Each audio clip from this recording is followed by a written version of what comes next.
Hey, how y'all doing? Carl Jones, 1175 Firearms Training, Coleman, Alabama, on a damp, cold day here in Alabama. I'm gonna cover, I guess, a couple of different topics today.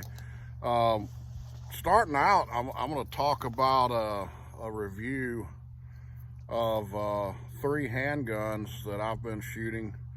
One of them, the Smith & Wesson M&P Shield. This is not the new Shield Plus.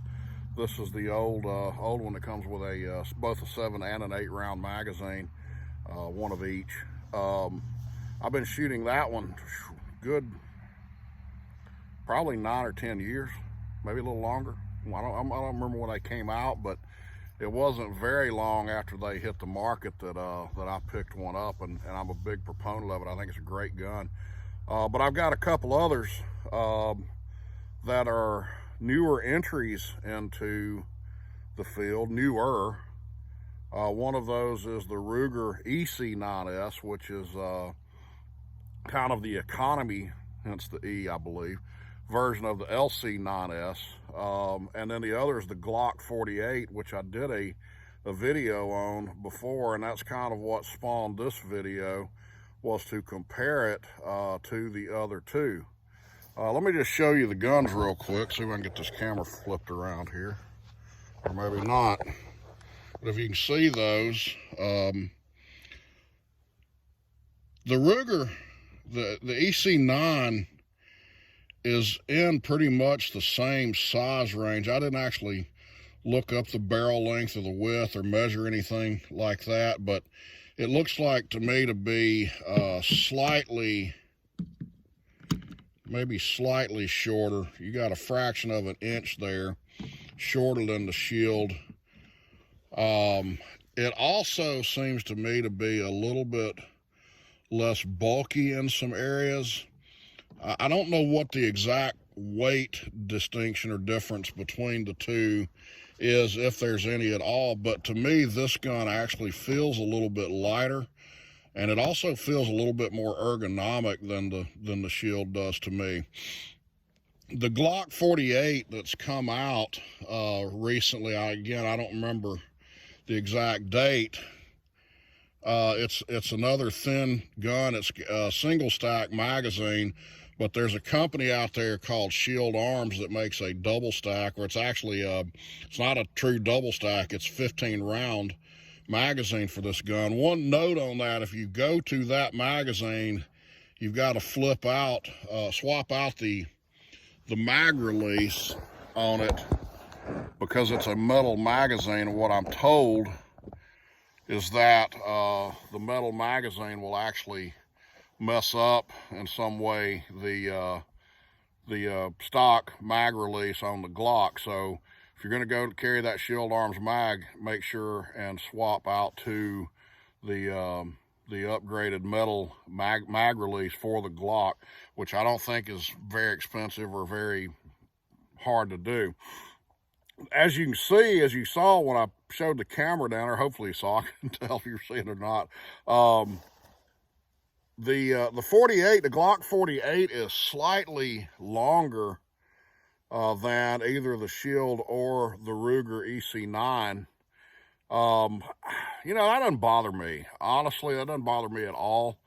I'm looking at that Glock is actually not my gun, it's my son's. I am actually in the process of buying one when they come in with the sights that I want on the gun. It's the Ameriglow sights. When that gun comes in, I'm actually looking at purchasing that gun and switching to it for the purpose of pocket carrying. I've realized that you know, in the style of clothing or pants that I wear, it's very conducive, and that's a very particular set of pants. I have, you know, I'm one of those who's a proponent of dressing around the gun, and so, but in those pants, it's actually, that gun, the 48, even with the slightly longer barrel, it's very conducive to pocket carry. And the reason I pocket carry is because I work a day job in a professional service, during the week, and I don't wear an overgarment, a cover garment, a jacket or anything. It's hot in Alabama most of the year, and even when I'm in the office, I mean, if I had on a covered garment, I would take it off because I just don't like. I'm actually wearing this today with shorts, and it's 40-something degrees outside, So pocket carry, while not really my preferred method of carry, it's kind of what I have found to be the best for me under the current circumstances that I work in. And I am one that carries a gun 100% of the time. I'm not a 75%, or I'll carry if it's convenient. I'm not one of those guys. If you see me out, I'm carrying a gun.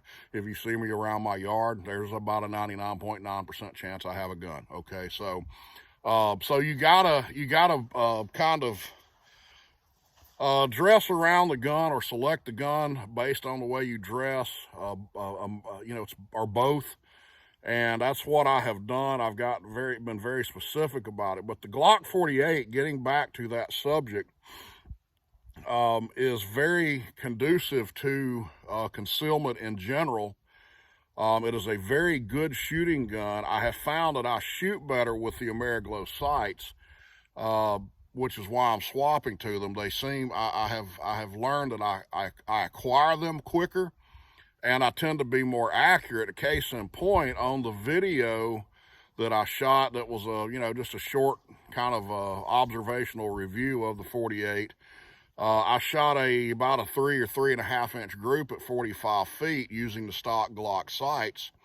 A few days before that, I had shot another one with the AmeriGlow sights, and in the daytime, it's got the black rear sight, flat black rear sight with a bright red front sight, and I shot about a 1.5 inch group at the same distance. So I get on target a little bit quicker, but they also seem to be less busy, less distracting, and I think it makes me more accurate with that gun. So that's why I'm waiting on that particular sight pistol combination. Now, I know some of you are probably asking, you've got a Glock and you've got an M&P. Why in the world would you compare those guns to the Ruger EC9? Well, there's a very simple answer for that, and that's because number one, I'm not a snob of any one manufacturer, but the other is that the world we live in, facts are what they are. Not everybody can fork out, $500 plus for a Glock, or sometimes an M&P even will be in that price range. 450, 500, 550, whatever, as the case may be. And gun prices have gone up over the last couple of years, and just simply put, not everybody has the money, okay? So I have trained and worked with a number of people over the years that have been in what I would consider perilous situations. They either had a violent ex, or they had a stalker, or they worked at a place at nighttime and had to walk out to their car by themselves. And these are, generally have been young single ladies that were not making the kind of money that that would allow them to go out and buy a $500 gun. They need something for under $300, and even that is straining the purse strings. Well, what am I going to tell them? Oh no, you need to wait and save your money till you can buy a good gun. Oh, that's stupid. Okay, no, I'm not going to tell them that. And it has been my observation, after shooting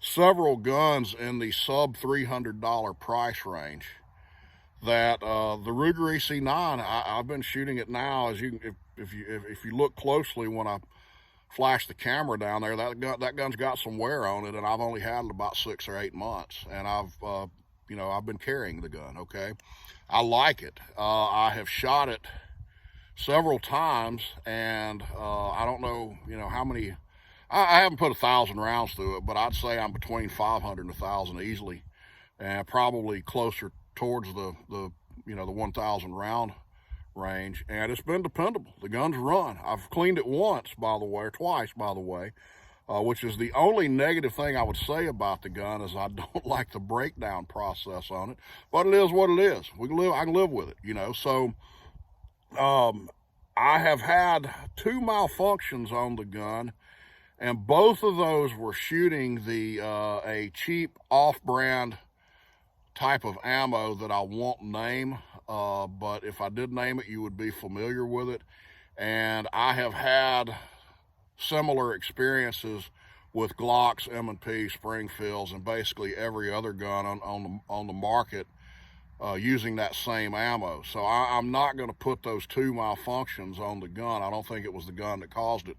It was the ammo, I believe, okay, just based on prior experience.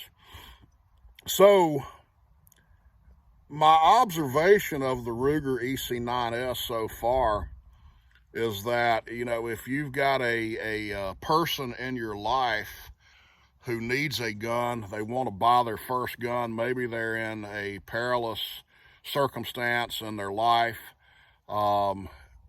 it's my belief, just based on my personal experiences, that for under $300, the Ruger EC9 is it seems to be, from what I've seen so far, a very reliable gun. The Shield Plus and the Glock 48, their popularity, which I believe, or the Shield, I've got the regular Shield, but the Shield Plus is built on the same basic platform. And it's been my observation that both of these, their names speak for themselves. They are very reliable guns if you want to spend the extra money. If you can afford it, I certainly wouldn't try to talk you out of buying either one of those guns. I think they are both excellent firearms. I have been very pleased with both of them. The Glock 48, we've had about a year, and no hiccups, no problems. It is very accurate. It's my son's gun. In fact, like I said, I like it so much that I am about to convert to that myself for pocket carry. Probably showed y'all that before. This is a pocket holster that I use. It works flawlessly. It is very safe. It has it covers the trigger fully, and when I say it works flawlessly, what I mean is it is effortless to get the gun out of the pocket with this holster. It comes out of the holster stays in the pocket so far 100% of the time, as long as you're wearing the right pants. Dress around the gun, like I said. The second thing I want to talk about today is I posted a comment or a post on my Facebook the other day that the internet is consumed with speed. If you watch a lot of gun channels today, speed, you need to have your draw down to 0.4 of a second. I'm embellishing, but nonetheless, somebody out there will say that before long. But speed is great. I think that you need to be as fast as in any circumstance as the circumstance calls for. But I don't like the idea of speed to the exclusion of accuracy. And sometimes I think that it's just trying to shoot fast and constantly going up against the shot timer and trying to see how many microseconds we can shave off our draw to first shot or to our split times and things like that. I think they can detract from the fact that we've got to hit the target. And sometimes it behooves us to go back to the basics. So I'm going to shoot all 3 of these guns today. I'm going to shoot a few rounds out of each one of them. I've got 2 targets set up. I should have set up a third one. I didn't. We'll live with it. But I'm going to kind of just go back to the basics and try to shoot here at about 20 feet, 21 maybe, and just kind of go back to the basics of what you would learn in any type of basic handgun course, and just try to shoot the best group that I can and not try to rush the shots. I'm going to shoot, I'm not going to go as slow as like 12 seconds between shots or anything like that, but as slow as I think I need to in order to shoot accurately. We'll start out with a Glock 48 and see how we do.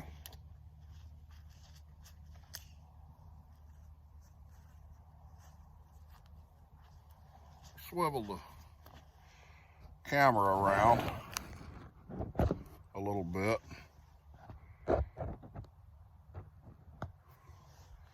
I have a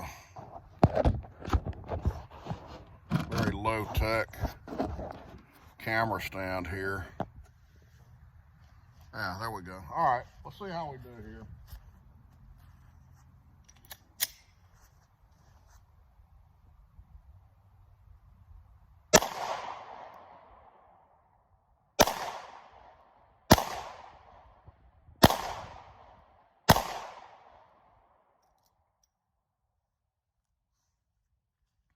Okay, not too bad. Let's try the shield.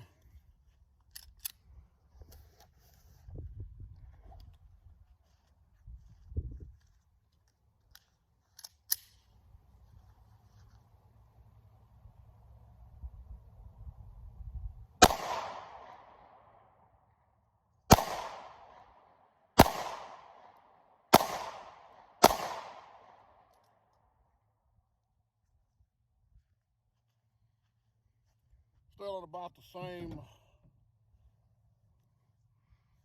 place on both guns. So now we'll go to the Ruger EC9s.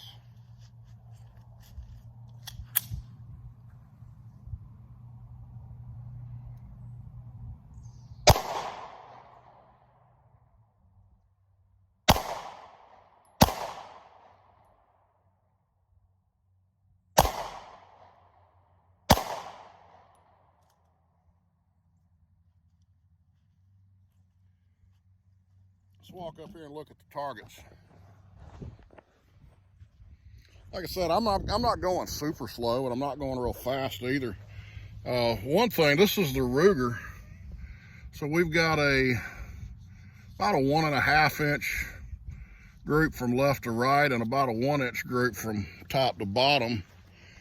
Here I pulled a few shots. I think these guns, both of them, I'm aiming here. I think for whatever reason they're just kind of firing low, because essentially you've got all those rounds touching each other. That one I may have pulled that one a little. I don't think I did. If I pulled any, actually, I would have thought that it would have been on the Ruger, because the Glock and the M&P triggers, believe it or not, actually feel a little bit more stiff to me than the Ruger. Two of those shots that I fired with the Ruger, I really wasn't intending to shoot. And after I fired 10 rounds with the other guns and then came back and fired the Ruger, that Ruger trigger actually feels a little better to me. When you talk about achieving a surprise break in the trigger, I'll say I got it better on the Ruger than I did with the Glock or the M&P. That's surprising. I'm not saying that that's a bad thing. We try to actually want the gun when we're on target to kind of produce a surprise break. In other words, it should surprise us when the gun goes off. We know if we do that, we have not moved the gun. So if I pulled any though, I would have kind of thought it would have been on the Ruger, because I wasn't expecting the gun to fire when it did. But at any rate, you can see that with both guns, we got very consistent groups at about 20, 21 feet, and no flaws. Of course, that's only 5 shots. You can't tell anything as far as consistency goes with that. But like I said, I have got several hundred rounds through both of those guns, or all 3 of those guns at this point. The M&P has probably got several thousand rounds to it. I would say easily in the 4,000 to 5,000 round range, because I've had it for so long, and I've shot it a lot, carried it a lot, and fired it a lot as well. And I don't think I've ever had a malfunction out of that M&P with a factory load. Now, I have with reloads, but with reloads, that's kind of a fact of life, that you're going to have malfunctions. Strikers that don't fire, or shells that don't feed properly, or things like that. But with factory ammo, I don't believe I've ever had a single malfunction out of that gun. So a couple of takeaways from today is dress around your gun. Choose your gun based on, the comfort, not only in your hand, but in your day-to-day concealment. If you don't carry the gun, it's not going to help you when you need it. A gun at home on your dresser or in the glove box of your truck, when you're outside your truck or outside your home or away from home, that gun is, it's useless. So you've got to carry the gun. Choose a gun that fits your lifestyle, in addition to feeling comfortable in your hand, in addition to you being able to reach the controls, as well as how the trigger feels to you. Make sure you can press the trigger. Some ladies especially, make sure you can pull the slide back effectively. There's a proper way to do that. The other takeaway, not everybody is in the same financial circumstance as everybody else. Don't put down your friend or your neighbor's gun because it's not a quote-unquote big name gun, or it's not as high dollar as what you would have bought because you got more money. Don't do that. Let's don't go that route. Let's help people, regardless of what they've got, help them to be the best that they can be with the tools they have on hand, and encourage them to get used to their gun, to learn their gun, to learn the controls, to learn to shoot, to learn concealment, and that type of thing. And not that I'm saying Ruger's a cheap gun, because Ruger's got a great reputation overall, especially in the revolver market, but they don't seem to get as much attention or as much positive output in the semi-auto market. But that doesn't mean they're a bad gun. And just because the gun is low priced doesn't mean that it won't run effectively and that it won't do what we need it to do. So another takeaway is, don't forget about the basics. When all else fails, whether you're shooting for fun, shooting for, in a competition, or shooting for self-defense, or whatever the case may be, you should always, when you're having a bad day, always fall back on the basics. Always fall back on gripping the gun properly, pressing the trigger without moving the gun off target, without moving the sight alignments out of position, or sight alignment out of position, having proper sight alignment, proper sight picture, and follow through. Very important also is follow through. Those are the basics. Those are the basic principles, in addition to being in a balanced shooting position. So when you're having a bad day, we can fall back on those. But for us to be able to fall back on them, number one, we have to know them to begin with. And number two, we have to practice them. So as we get faster and faster, and we're trying to, get into more and more, phenomenal Rambo type drills, this, that, and the other thing, hey, do what you want to do, have fun at that, and that's great. But don't forget about the fundamentals. Go back once in a while at least, and work on the basics, so that we make sure that we know them, that we have maintained them in our repertoire. Hey, appreciate you watching. Check us out on Facebook, 11-75 Firearms Training. We're here in Coleman, Alabama, and I'll see you next time.